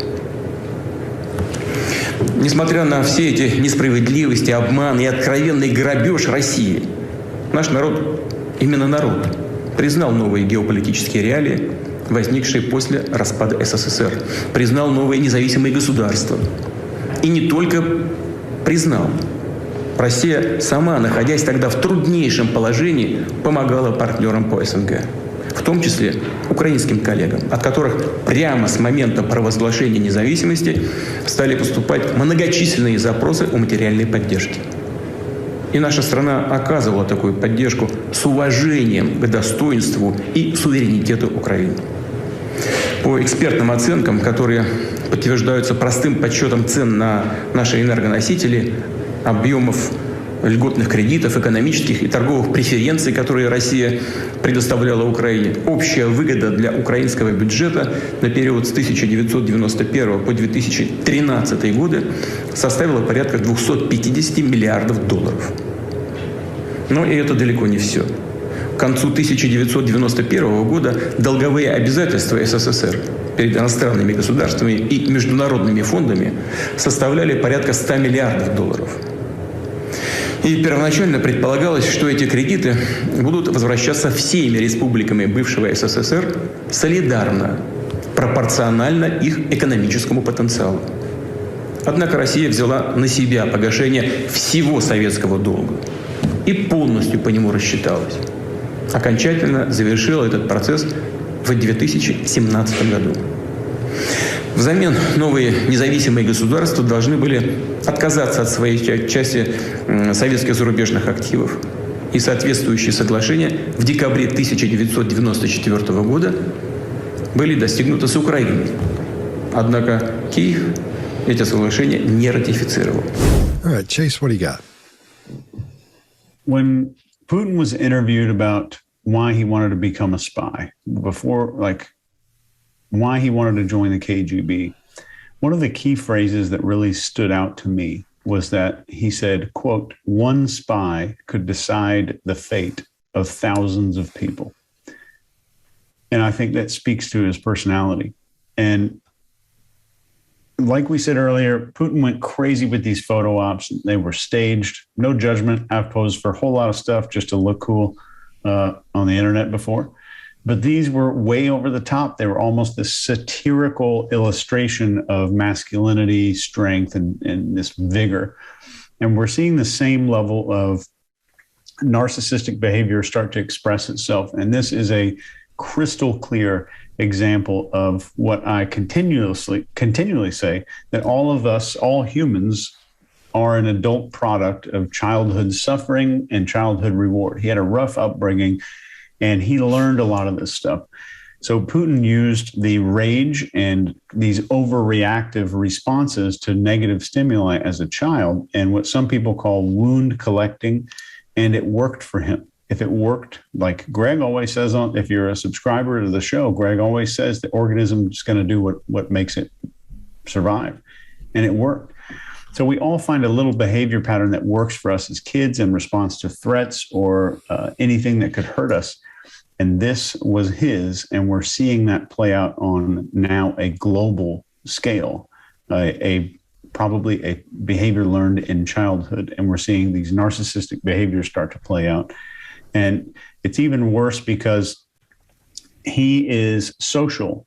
He's very social. He didn't lash out at his teachers if he was reprimanded in private. When he was reprimanded in public is when the really bad stuff happened. So this has happened publicly. So it's triggering a lot of this stuff, a lot of these psychology aspects, a lot more than it usually would. And I'll leave the body language because I'm going to be talking about a lot more of that in the future here. So Mark, what do you think? Yeah, so this, for me, this is where it starts getting worrying, because this is the start of his justification for the offensive. And we'll get there in 1 second, but let's look at the body language here. Big out-breath of tension there, big out-breath of CO2. So metabolism is up, I would say, at this point. Look, he's got this relaxed position that he had before, but he's no longer relaxing on the beach. It's rather, his tension is super high, but he's still in this relaxed position. He's trying to suggest that he's relaxed, but we can see from the tension state in his muscles that his metabolism is right up at the moment. We see disgust. Nothing different there. He's shown us a lot of disgust, but disgust with this tension level as well, that's something different. His hands are now partially hidden, so he's not taking territory with his hands. His left hand, I think, or maybe it's his right, but one of his hands is spread out. So he does do downward push gestures, and he does have a little bit of confidence with that, but it's not the same confident, relaxed person that we saw before with these emphatic spread finger gestures. Interesting pictured there with a very old display of power, those phones lined up. I have more communication power in my hand right now than he's displaying there, but he's showing you the old Russia. It's the Khrushchev Russia again. Lots of phones. Image on the monitor there of the Kremlin. So the old power structure is very different from, his opposition right now, which is Zelensky, who is creating an online offensive against him. Very different. KGB versus actor-comedian. Very, very different communication styles there coming out. Okay, so look, here's the big story that he's pushing here, which is important. The Ukraine didn't pay its debts, and he's going to offer us a big narrative here, which I call the debt that must be paid. You well know, if I say to you, hey, they haven't paid their debts, they haven't given over the money that they should give over, or you haven't given over the money that you should, something in your mind goes, well, that's kind of wrong, and I'll probably have to pay for that eventually. So we have a narrative in the human mind that says, if you don't pay your debts, you have to pay for it eventually. And this is the start of his justification for invasion is, it's just nature's way that if you don't pay your debts, it will cost you. And here comes the cost. We'll see some more justifications coming up, which are even more dramatic, even more worrying, to use the interviewer's choice of words there. But this is the start of the worry that it is justified, the invasion, because debts must be paid. And if you don't pay in cash, you have to pay another way. Scott, what do you got on this one? All right, mine's going to be fairly short on this one. We see those deep breaths where he's breathing out hard. The part you're talking about there at the top, Mark. This was a long speech, and he does that quite often when he gets in there. And at this point, when he comes to the end of a thought or he comes to the end of the point he's making, he's just been through it so many times. He's over it at this point. When Greg and I were talking about this, we both did news shows the other day on a couple of these videos we've seen. I think there were one or two of them were in here, Greg. And we both said the same thing. Greg and I talked about it beforehand about what we were both seeing. And it was that he was contained and just locked down the whole time. This is completely different body language than we were seeing earlier. Completely different. Looks like a different person. This is a man with a lot on his mind, and this is somebody who's mad. He's angry at this point. So when he's letting that air out, that's one point gone. Now he's moving on to the next point because he's got that built up stress and tension, and he can't get rid of it. He's really he's trying to be really locked down at this point. All these everything we're seeing here indicates that he's mad, that he's angry, that he's upset, and he's worried at the same time too. His cadence is fast and it's strong, and his voice is loud and the tone is good, and it's all right there. His diction is almost impeccable when it comes to the way he's been talking up to this point. He talked fine up to this point. You could understand him perfectly. If you could understand Russian, I'm sure you could understand him perfectly. But right now, if I knew a hint of Russian, I could understand it because it's so clean and so clear and so poppy. He wants to make sure he gets his point across on this. This is a really big deal to him. There's nothing smooth or clean or easy about his illustrators either. He's just sitting there like this, and his hands, like you were saying earlier, Mark, they're not taking up space. They're just plop back here. They're just plop down on the table like this, and we see him move a little bit here and there. And I believe he's trying to keep all that stuff contained. Greg, what do you got? Yeah, you said a couple of things, Mark. When you're talking about his posture being the same but not the same, there's no life to his limbs. I often say when you look at people, you can tell a lot about how much fluidity there is to their limbs. Comfort and happiness makes us more fluid and lighter, and stress and anger makes us wooden, rigid, and locked down. And he's holding the desk very tightly, and he'll occasionally pick his hand up and he'll use that emphatic with his left hand when he has a point to score.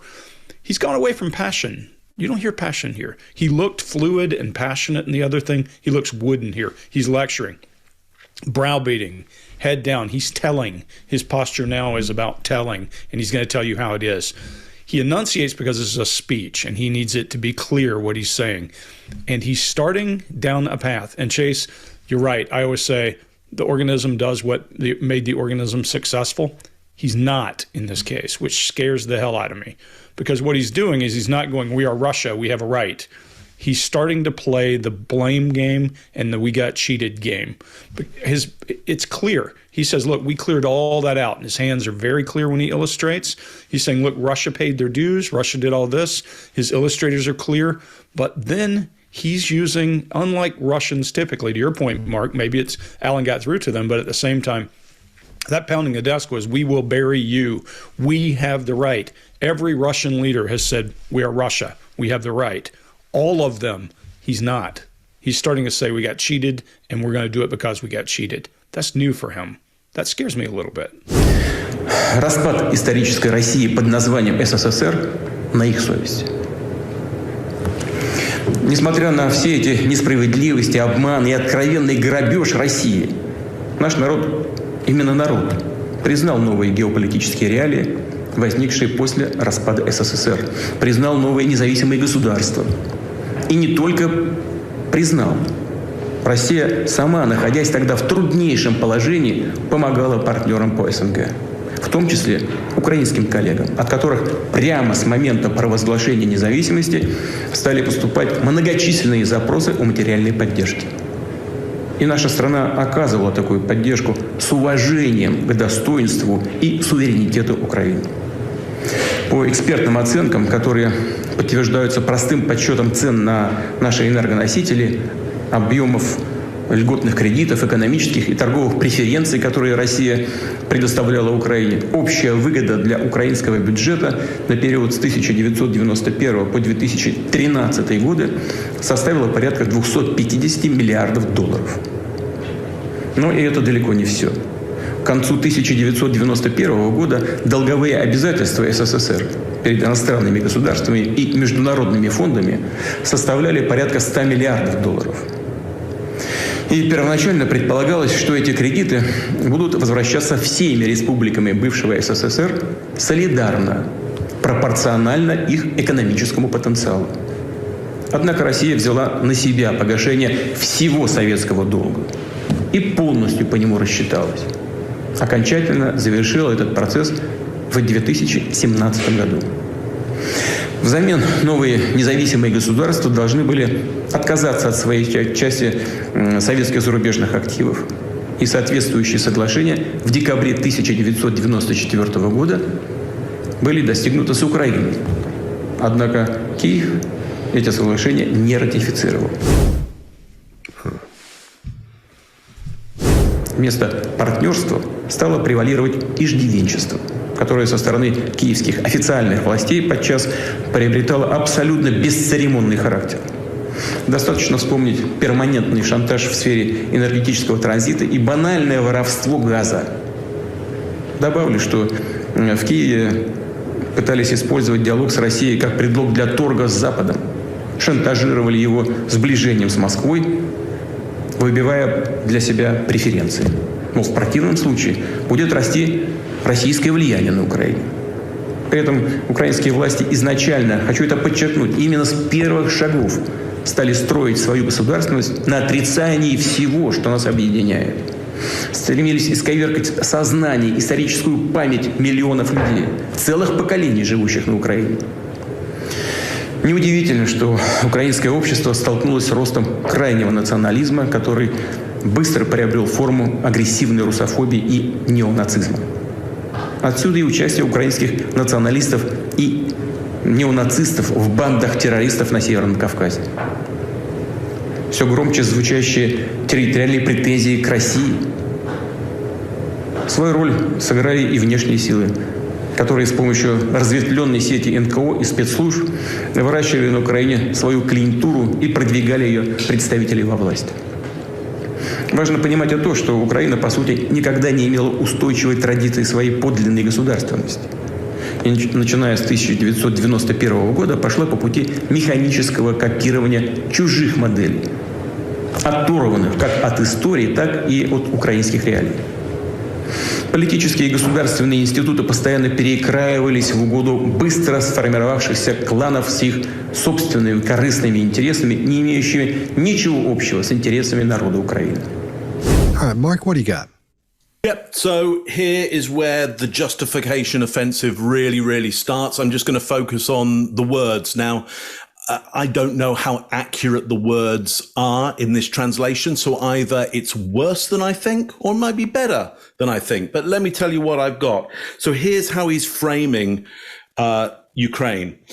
Parasitic. So it dehumanizes. They're not human. Brash, so that's subhuman, uncivilized. Blackmail, they're criminal. Cultural manipulation, so they're uncultured. Mental distortion of the populace, so there is a collective madness. Nationalist, and so they're separate. Aggressive, and so they're angry. Russophobic, neo-Nazi, so that is just racist. Okay, which is interesting because they have a Jewish president right now. And then he ends with terrorist. And so, that's mainly just all of the above. He then continues with territorial. They have no authority. They're unstable. They're mindless. They're separatist. That's a lot of propaganda 101 in a very short space of time. 101 probably meaning, the first lesson in it and the worst room you could possibly be in. So it's unfortunately a massive red flag for a setup of a destruction of a nation. This is exactly what you do in order to justify when you're going to go into a country and justify to your people why this people are going to get destroyed. Extremely worrying on this one. Greg, what do you got on it?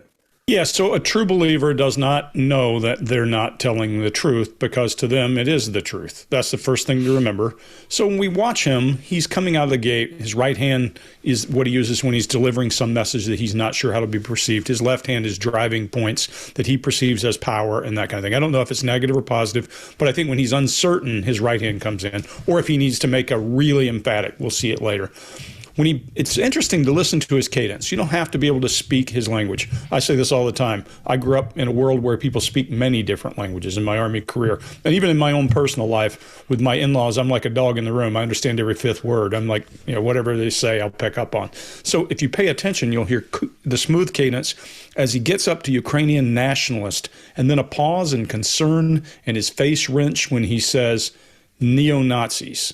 Really interesting. And then once more, his face does that same wrenching when he says territorial claims, loud territorial claims. Now, whether that's because he believes that, doesn't believe it, and he's saying it, who knows? Something is different in his baseline there. He does say this has nothing to do with Ukraine's interest, and he does a lip retraction, pulls his lip back in his mouth. I think there he's asking for approval, whether we see it or not. And when he talks about this blackmail piece, you see strong disgust in his face. So what is he convinced of? What is he trying to convince others of? Let's pay attention and see when he's using his right hand, when he's using his left, and what his signaling is. But I'm with you, Mark. He's clearly trying to sell, hey, there's a whole bunch of really bad people living next door. I'm going to go over and burn the house down tomorrow. That's what I see. Scott, what do you got? I agree 100%. He's building up his case, man, at this point. And to go back to The True Believer, Eric Hoffer wrote a book called The True Believer. It's one of the first things Greg and I ever bonded on was that book. If you're a big reader, check that book out. Great author and a fantastic book. It's a classic. You got to read it. The True Believer by Eric Hoffer. All right. Earlier, I talked about when he was leaning left, that indicated his aggression and telling things how it is from his perspective. If you'll listen to what he's saying when he's leaning to the left, this is everything we're talking about when he's talking about how bad things are and how bad these people are, and setting up in something like this, it's like hitting a baseball or a softball when you're practicing. You throw it up, you come back, and you hit it. It's like comedy, the rule of threes. 1, 2, 3. Right now, he just threw the ball up. So he's getting ready to come back and then hit it in the next few videos we see. So he's setting it up right now. His cadence is even faster at this point. His diction's still really good and clear and clean. So that's important because he wants to make sure he gets all these points across, plus the fact he's angry. Which we see that on his face as well. to make sure all of his points come across, especially when he's leaning to the left. He's rehearsed this a lot. This is a lot of times he's been over this, and he's almost over it at this point. Like I was saying earlier, he's just resigned to what's happening. I think he knows what's coming. I think he's already decided what's going to happen, and so that's what we're seeing. He's thinking about that. So when he's speaking about analytics and things like that, about the dates and the foreign models and the technical things, he relaxes a little bit. Those things really, I'm sure they're important to him, but they're not the big points he wants to make at this section. So he relaxes a little bit, but then he ramps back up when he gets into the other stuff. All right, Chase, what do you got? Yeah, you guys covered a lot of that stuff that I was going to cover, and it's perfect. I agree with all of it. And there's some really similar stuff here that we're going to see over these next few videos. There's a lot of repetitive facial expressions, a lot of repetitive emotions that you're going to see. But it's painting and building a bad guy. He's showing you a statue of a bad guy. And his speaking is so effective here. I could muddle through it in Russian, but it's so effective that even if you don't speak Russian, you'll get lost. It will suck you in because it is, like Scott said, this dictation is perfect. There's only, Mark, to your point about the translation there, I had it screened through a real live Russian. And these are highly accurate. So the first couple of videos, there were some mistakes, but all of these in this setting are going to be very accurate. I think there's some cue cards going on here as well. But you can go back through this video and look at his face. You can do it with the sound off if you want to. But every time you see the lip curl up, this means kind of contempt. When you see everything on the face kind of moving towards the middle, like if you stuck your nose into a rotten jug of milk, and what your face would do is kind of show that disgust, everything moves towards the middle. This is mostly when he's discussing Kyiv in particular. Finally, most of the facial expressions here of anger, when you see him actually show anger, are during the discussions about the Ukraine's government in general as a group. And their behavior. So it's interesting that there's a repeating pattern that we're starting to see. We'll see if that continues in the next video. That's all I got. Вместо партнерства стало превалировать иждивенчество, которое со стороны киевских официальных властей подчас приобретало абсолютно бесцеремонный характер. Достаточно вспомнить перманентный шантаж в сфере энергетического транзита и банальное воровство газа. Добавлю, что в Киеве пытались использовать диалог с Россией как предлог для торга с Западом, шантажировали его сближением с Москвой, выбивая для себя преференции. Мол, в противном случае будет расти российское влияние на Украине. При этом украинские власти изначально, хочу это подчеркнуть, именно с первых шагов стали строить свою государственность на отрицании всего, что нас объединяет. Стремились исковеркать сознание, историческую память миллионов людей, целых поколений, живущих на Украине. Неудивительно, что украинское общество столкнулось с ростом крайнего национализма, который быстро приобрел форму агрессивной русофобии и неонацизма. Отсюда и участие украинских националистов и неонацистов в бандах террористов на Северном Кавказе. Все громче звучащие территориальные претензии к России. Свою роль сыграли и внешние силы, которые с помощью разветвленной сети НКО и спецслужб выращивали на Украине свою клиентуру и продвигали ее представителей во власть. Важно понимать и то, что Украина, по сути, никогда не имела устойчивой традиции своей подлинной государственности. И, начиная с 1991 года, пошла по пути механического копирования чужих моделей, оторванных как от истории, так и от украинских реалий. Политические и государственные институты постоянно перекраивались в угоду быстро сформировавшихся кланов с их собственными корыстными интересами, не имеющими ничего общего с интересами народа Украины. Напомню, еще в апреле 2008 года на Бухарестском саммите Североатлантического альянса США продавили решение о том, что Украина и, кстати, Грузия станут членами НАТО. Многие их европейские союзники США уже тогда прекрасно понимали все риски подобной перспективы, но были вынуждены смириться с волей старшего партнера. Американцы просто использовали их для проведения ярко выраженной антироссийской политики. Ряд государств-членов Альянса и сейчас весьма скептически относятся к появлению Украины в НАТО. При этом из некоторых европейских столиц мы получаем сигнал, мол, что вы переживаете, это не произойдет буквально завтра. Ну, собственно, и американские наши партнеры тоже об этом говорят. Хорошо, отвечаем мы, не завтра, так послезавтра. Что это меняет в исторической перспективе? По сути, ничего. Более того, нам известны позиции и слова руководства Соединенных Штатов о том, что активные боевые действия на востоке Украины не исключают возможности вступления этой страны в НАТО, если она сможет соответствовать критериям Североатлантического альянса и победить коррупцию. При этом нас раз за разом пытаются убедить в том, что НАТО – это миролюбивый и сугубо оборонительный союз. Мол, никаких угроз для России нет. Опять предлагают поверить на слово. Но реальную цену таким словам мы хорошо знаем. В 1990 году, когда обсуждался вопрос об объединении Германии, советскому руководству со стороны США было обещано, что не произойдет распространение юрисдикции или военного присутствия НАТО ни на 1 дюйм в восточном направлении. И что объединение Германии не приведет к распространению военной организации НАТО на восток. Это цитата. All right, Greg, what do you got?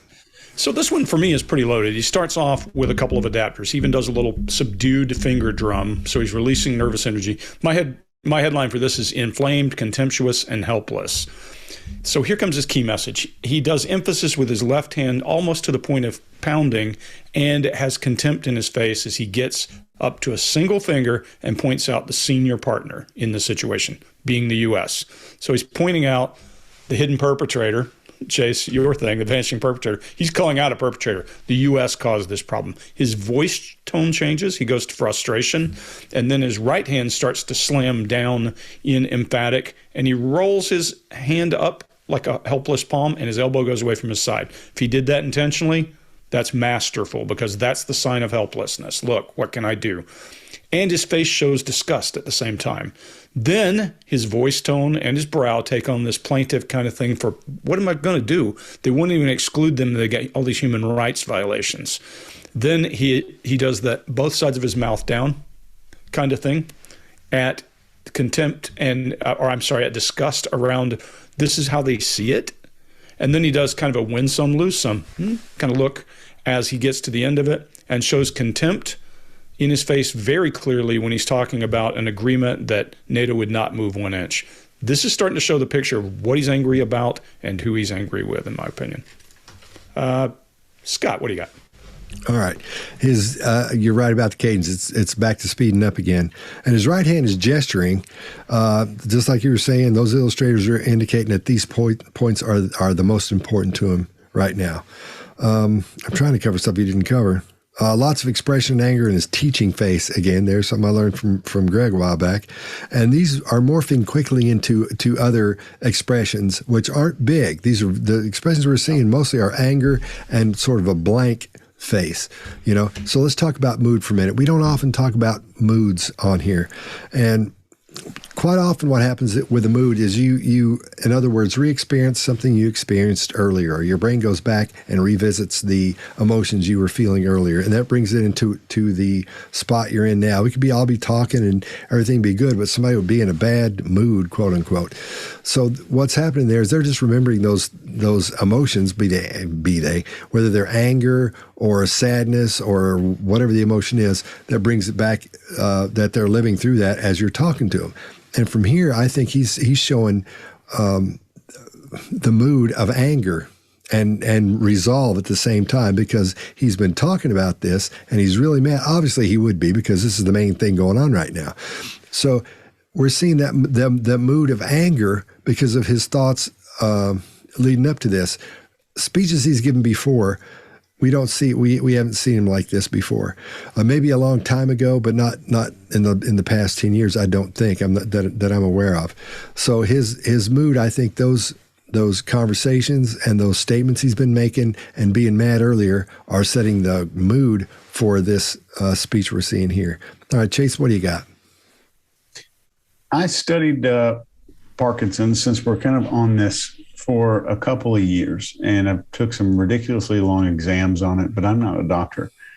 But as a behavior expert, if a person was a recipient of a Parkinson's diagnosis, this is what I would tell them to do with their hands. Rest your hands on the table, let your wrists hang limp, let the weight come down to maintain stillness, keep your gestures very short, quick, and return your hand to the table as soon as you possibly can. And it's exactly what we're seeing here. I'm not saying he has Parkinson's, but there's another example. You can see disgust on his face when he's talking about the promises that were made to him. The promises that were made, the anger when he's discussing NATO. So it's a lot of victim stuff. And this, I think this goes along with the very commonly accepted beliefs from independent experts and Western intelligence agencies that there is this lifelong history of what the largest psychological research paper on Putin calls something that they titled Nursing Injustices. And this is applying the concept of being wronged in order to legitimize action in the name of some kind of grievance. And somebody pissed me off, so this gives me a hall pass to go and do these things. And he's just trying, I think, to share that level of frustration and anger and make that contagious to the people that are watching this video in Russia. Not sure what the effect is, but I think that's what the attempt certainly is. That's all I got. Mark, there you go. Yeah, so I think if you're right, Chase, that there is a personal feeling of wrongdoing. What's happening now is it's being deflected onto a nation. So, if we look at the story, we've got people who don't pay their debts properly, and these people are parasitic and they're criminals and they hate Russians and they're Nazi and they're terrorists and they have no brains and they're just mad.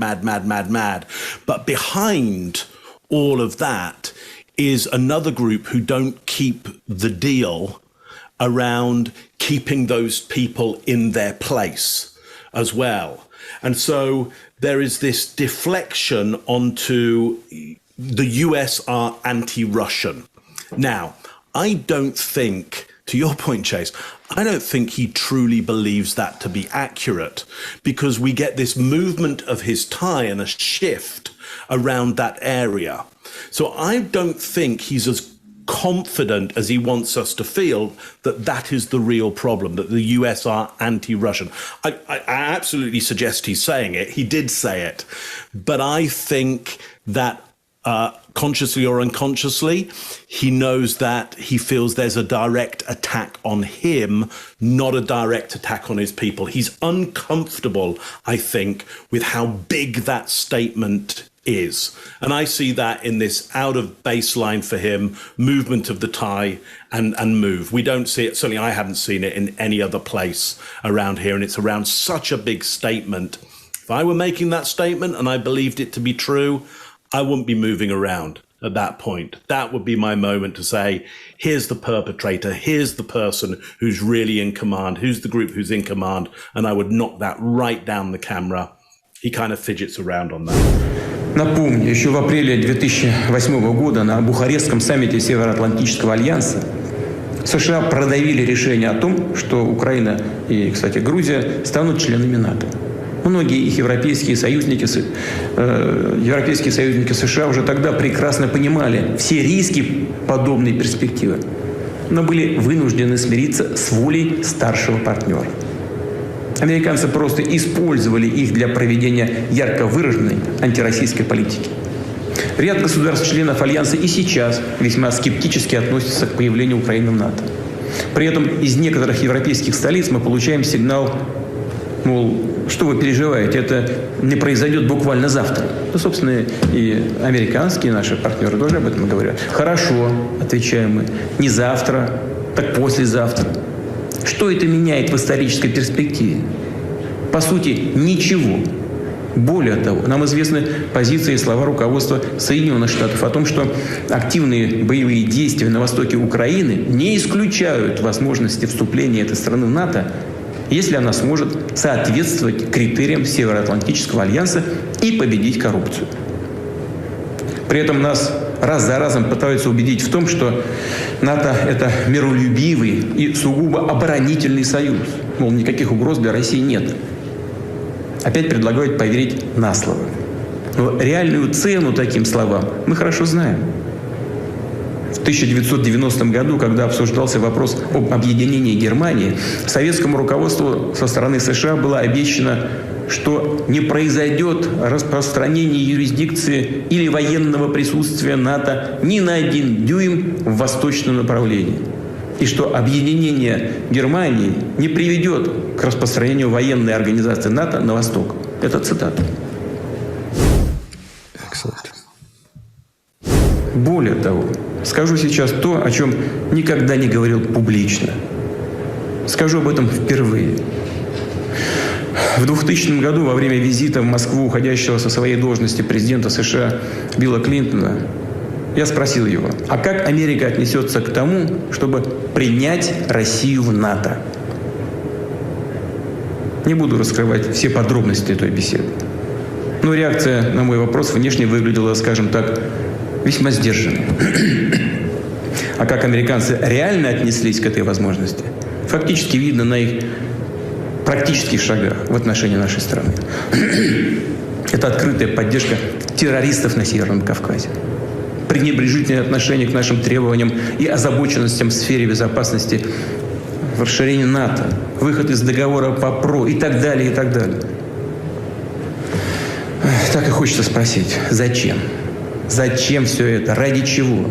Ну ладно, не хотите видеть в нашем лице друга и союзника, но зачем же делать из нас врага? Ответ только один. Дело не в нашем политическом режиме, ни в чем-то другом. Просто им не нужна такая большая самостоятельная страна, как Россия. В этом ответ на все вопросы. Это и есть источник традиционной американской политики на российском направлении. Отсюда и отношение ко всем нашим предложениям в сфере безопасности. Сегодня достаточно одного взгляда на карту, чтобы увидеть, как западные страны сдержали обещание не допустить продвижения НАТО на восток. Попросту обманули. All right, Chase, what do you got? So I know you guys are going to break down the nonverbals. I want to break down the persuasion strategy that's being used here. How is he persuading people, and what makes this statement persuasive on you if you were maybe a Russian? So here's the strategy, since this one's kind of similar to the other videos. So step one, and you're going to see it when this video comes back again, get attention with a tension-building phrase that maybe something like, I've never said this before. So next, the hero of the story tries and then fails.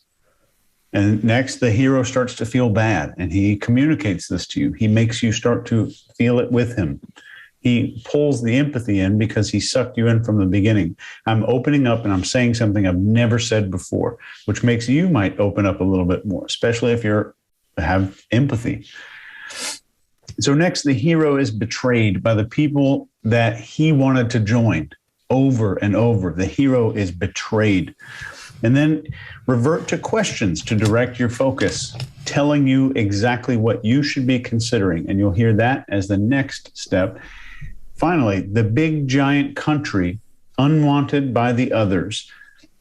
This shows us a lot here. And the final two steps here is showing us the big country was lied to again and again. And then he leaves this open. What's the next step in the hero's journey? To fix it all, to right all of the wrongs. So he kind of takes us through this little hero's journey of a story that we're all used to seeing on TV and film. And that's the logical next step of this story, is for that person to come out and actually get stuff done and fix all of these wrongs. It's almost, this one video clip is almost the storyline of the BFG kids movie, The Big Friendly Giant. And it follows along that kind of story tale. So, Scott, what do you think? All right. He's holding a grudge. This guy's got a big grudge, which is a common trait of in psychopathy. Just throwing it out there. He makes a big deal about the question that he was asked by Clinton. And he says, but I'm not going to tell you that answer. how ninth grade of you. That's really how to handle that as a leader. The throat clearing things I think he has are real. I think that's because this has been a long speech, and he's breathing heavy in and out a lot, and I think that's true throat clearing at this point. The fingers on the desk again. At this point, I'm with you, Chase. It's kind of making him look dumpy, and it's starting to look odd. Now that's one of Mark's big things. He would never let anybody put their fingers up on a table like that. It looks odd. It's odd looking. So maybe something's out of place there. I don't know. And the big moment I think in this video is when he says they just lied, and he kind of dumps back in his chair like that, gets that chin down, and this to me sounds like somebody who's over it, who's just about had it at this point. Mark, what do you got? Yeah, so I agree that the breathing is most likely because he's just tired by now. It's a big speech to get through. The coughing, probably losing moisture. I don't think it's about the stress of the situation. His left hand becomes more dominant, so he's back into his left hand negative rhetoric and places this idea. It's quite interesting for me how he's moved now from Ukraine to there's something more important, don't look there, look over here, because there's a big player over here that just doesn't like other big players. It's not even now about they don't like Russians. It's that they don't like anybody who's as big as them. And it is that idea of, well, that's just not fair. So to your point, Chase, he really is playing upon this idea of it's not fair if you don't like somebody who's as big as you just because they're that big. You're just not playing fair. He's getting his Russian people distracted over here at another big kind of bullyish, unfair player, and now forgetting about this Ukraine issue because we've kind of dealt them out as being subhuman anyway, and it's now a bit of a fait accompli that we're going in there. We now just need to look at this bigger player over here and get upset with them. Again, pretty worrying. Greg, what do you got? Yeah, so being a Cold War era soldier, I've met a lot of Russians over my life. We need lots of Russian interpreters. We need lots of those folks. And I have good friends who are in the Russian specialty, some that worked in the Moscow embassy and the Kiev embassy, all those kinds of things. There are two things about the Russian psyche we need to not forget. And Russians who are watching this, please comment. But Russians gave a lot in World War II. It's not called World War II in Russia. It's called the Great Patriotic War. And I'm going to get the numbers wrong, but I believe it was 25 million people they lost. In a single battle, they lost 250,000 people. In those days, in World War II, it was horrendous for them. So their ability to back up into friendly territory and defend themselves has been part of what's kept them alive. As my old friends would say, the bear wakes and hibernates. That's how they survive. What he's doing here is futility. This is futility. What he's saying is we've tried to play, we tried to become one of them, and we can't. So we need Ukraine because we need more space. That's exactly what this whole thing is, and it is masterful.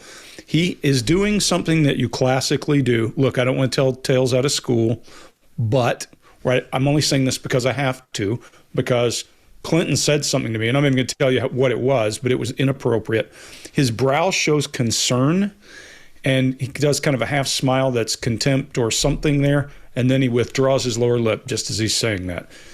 This, with his hands on the table, Scott, while I agree with you, normally I would say that's bad, this is part of the entire thing. It's exasperation, rounding of shoulders, dropping your hands in futility to the desk, exasperation in your voice, deflation in your body language and turtling. That's defeat. And then flexion in his brow and half face at matter of fact, and then he goes to direct eye contact as he's trying to drive home his point to these guys. This is driven. I see resignation. I said this to Scott when I first watched the video. I sent him a note and said, tell me you don't see resignation in this guy, because that's a scary thing. If he's not doing it intentionally, which I don't think he is, I see hopelessness. And hopelessness is not a good thing in true believers. So we'll get to what I think of the whole thing at the end, but I see a lot going on in that video. This connected to the last one is disturbing. That's what I got. Более того, скажу сейчас то, о чем никогда не говорил публично. Скажу об этом впервые. В 2000 году во время визита в Москву уходящего со своей должности президента США Билла Клинтона я спросил его, а как Америка отнесется к тому, чтобы принять Россию в НАТО? Не буду раскрывать все подробности той беседы. Но реакция на мой вопрос внешне выглядела, скажем так, весьма сдержанной. А как американцы реально отнеслись к этой возможности, фактически видно на их практических шагах в отношении нашей страны. Это открытая поддержка террористов на Северном Кавказе, пренебрежительное отношение к нашим требованиям и озабоченностям в сфере безопасности в расширении НАТО, выход из договора по ПРО и так далее, и так далее. Так и хочется спросить, зачем? Зачем все это? Ради чего? Ну ладно, не хотите видеть в нашем лице друга и союзника, но зачем же делать из нас врага? Ответ только один. Дело не в нашем политическом режиме, ни в чем-то другом. Просто им не нужна такая большая самостоятельная страна, как Россия. В этом ответ на все вопросы. Это и есть источник традиционной американской политики на российском направлении. Отсюда и отношение ко всем нашим предложениям в сфере безопасности. Сегодня достаточно одного взгляда на карту, чтобы увидеть, как западные страны сдержали обещание не допустить продвижения НАТО на восток. Попросту обманули. Более того, нас опять пытаются шантажировать. Вновь угрожают санкциями, которые, кстати, я думаю, они все равно будут вводить по мере укрепления суверенитета России и роста мощи наших вооруженных сил. А предлог для очередной санкционной атаки всегда будет найден или попросту сфабрикован. Причем вне зависимости от ситуации на Украине. Цель одна – сдержать развитие России. И они будут это делать, как делали это раньше. Даже вообще без всякого формального предлога. Только потому, что мы есть. И никогда не поступим со своим суверенитетом, национальными интересами и своими ценностями. Хочу четко, прямо сказать, в сложившейся ситуации, когда наши предложения о равноправном диалоге по принципиальным вопросам фактически остались без ответа со стороны США и НАТО, когда уровень угроз для нашей страны значительно возрастает, Россия имеет полное право принимать ответные меры обеспечения собственной безопасности. Именно так и будем поступать. All right, Greg, what do you got? Very little on this. All I'm going to tell you is go back to video number 7, I think it was, in this series, and see the first video and see the difference in his body language. He was still early in the speech. By this point, he is now deflated, smaller, contemptuous, and angry, and telling and drawing lines is what I see very clearly. Chase, what do you got? We're seeing disgust, anger, and the story completion. So we're seeing the author of this narrative start to get the story a little bit closer to the finish line. And that's what we're seeing. So any of these speeches that we see pre-war or pre-huge national action speeches, you hear an archetype and you hear a storyline start to come to a close because we want people to think that's the next step. That needs to be the logical next step. But just think about this speech, and this is all I'll say about the whole thing. Demonizing a particular group and making them almost subhuman, and then directing the anger of a nation at that group as a way to salvation. It should maybe sound familiar. Mark, what do you think? Yeah, couldn't agree more. Here's his final frame, I think, for the US and NATO is blackmail, so they're criminal. They threaten, so they're bullies. And they sanction, so they punish. So they are criminal, bullying punishers. So again, this is propaganda 101. then he finishes, and just as was being said there is disgust all the way through this as well. He finishes with this idea of this is going to happen regardless of what they do. They are damned if they do and damned if they don't. You're right, Greg. He is resigned at this point. He's saying to the Russian people, I believe whatever we do, if we do a good thing, it's going to work out this way. If we do a bad thing, it's going to work out this way. It doesn't matter what we do with this bullying oppressor. It's going to go the same way. And so it is a fait accompli. We are resigned to it. And I think that is his justification there, set now to go into Ukraine, is what will happen will happen. It's already deemed, it's already designed. We have to resign ourselves to this is the only thing that can be done. There is nothing else to do. So it really is quite a propaganda journey that he's taking the Russian people on here. Scott, what do you got? All right. Throughout this, we see a lot of pronounced anger expressions, several of them that are hardcore, just anger. He's speeding up again.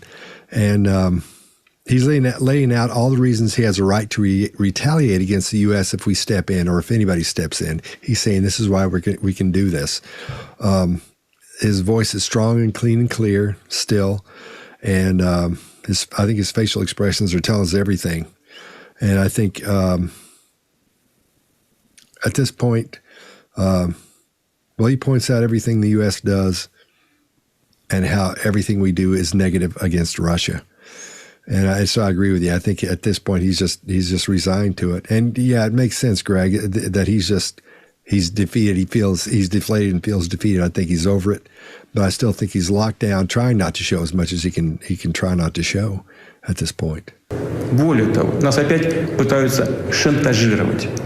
Вновь угрожают санкциями, которые, кстати, я думаю, они все равно будут вводить по мере укрепления суверенитета России и роста мощи наших вооруженных сил.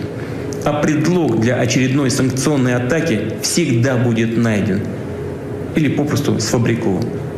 Причем вне зависимости от ситуации на Украине. Цель одна – сдержать развитие России. И они будут это делать, как делали это раньше. Даже вообще без всякого формального предлога. Только потому, что мы есть. И никогда не поступим со своим суверенитетом, национальными интересами и своими ценностями.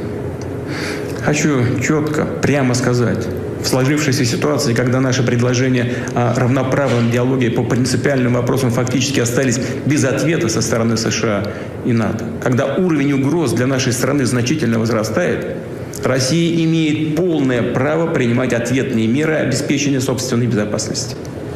Именно так и будем поступать. Let's talk about what we think is going on here. Mark, what do you think?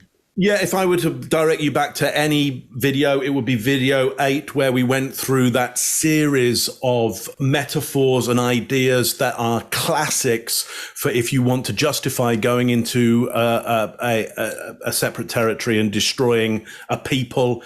Throughout history, these ideas have been classically used. So I'd like to bring your attention to those. Chase, what do you think? I think we're seeing a lot of psychological traits here. And a lot of people our first instinct is to say, well, I'm seeing a whole bunch of crazy stuff here. I need to codify that. I need to funnel that down into some kind of diagnosis as fast as I possibly can, which is great. But the moment that let's say he goes and sees a psychiatrist and gets diagnosed with narcissism, then everyone's just going to say, oh, he's a narcissist, so he's doing all of this stuff. That will be the reason for every future behavior. But keep in mind, we're seeing maybe a person with narcissistic traits who also has X, Y, and Z. Who's also has these situations, which we all have. We all have some little situation that has the capacity to bring our level of self-control to zero.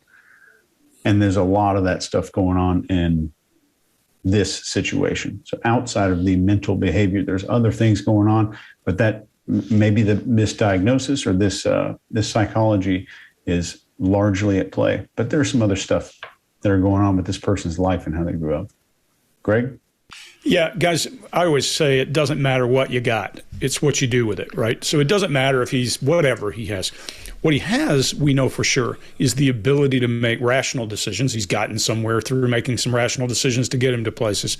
What I think I see here is a person who really does believe there's futility. That nothing I do is going to matter. Doesn't matter whether what he heard is exactly what happened. And guys, let's also not pretend that this kind of thing doesn't happen in the world, that somebody doesn't get allowed into NATO so that you can do something. No politics at all here. This is a safe zone for that. Big fan of Russian folks, Ukrainian folks, had lots of friends from different parts of the world. And this is not a condemnation of one or the other. All I see here is a guy who has in his mind, I said to somebody today, I think he feels like he's a savior of the Russian people, because he talks about ethnic Russians in Ukraine. And there are a lot of ethnic Russians in Ukraine. There are also ethnic Russians in other areas. The real danger is, when does it stop? So even if there were incursions in the border and that kind of stuff that he's talking about, when do you stop? Because there's ethnic Russians in Poland. There's ethnic Russians in other places. So where does it stop is the danger. I don't worry so much about him being a narcissist. Of course, he has helped. Look inside the Beltway if you want to find some narcissists. They're drawn to the business like moths to a flame. So the only thing I want to do is to pay attention and say, is he hopeless? Hopelessness scares me a little bit with a guy who's got access to that kind of force. That's the thing that I'm concerned about here more than anything else. And the last thing I would leave is, if we misread something cultural, for example, the breathing, because we're listening to it from outside, every language has different breathing patterns because of the way you pronounce. Some languages speak on the inhale at times. So we don't know all that. So if you're a Russian speaker, put notes down below, please. Keep it positive if you can, because we learn from you. The same thing about anything cultural, because we're not Russian specialists. So, and please don't take anything we're saying as derogatory to your culture. If you come from Russia, this is all about a specific person and the body language you're seeing. Scott, what do you got? I think this has been a great example of body language. We're seeing the same person when they're confident, when they're relaxed, and when they know what they're going to say, and they're there for the show. And then we're seeing that same person who's supposed to be confident and he's supposed to be a little relaxed and there for the show, but we see an entirely different set of circumstances going on psychologically for him at this point. So it's a great example of seeing someone go from that relaxed, hey, I've got together, I'm the coolest guy in the world, to this guy over here telling you he's good and telling you what he's doing is right and telling you some things have happened to him and these things are wrong and all these people did bad things and it's not our fault and this always happens to us. And, watch out. I think we're seeing a verbal finger wag there in a lot of ways. So I think that's a great example there. And I agree with you, Greg. It's worrisome. It's got me worried. And I think we're going to see, this is going to be part of course, it's part of history, but I think there will be some historic things done the next while that we'll remember for a long time, I think. Good, I hope. Hey, it's Dr. Phil here. Please subscribe to the Behavior Panel.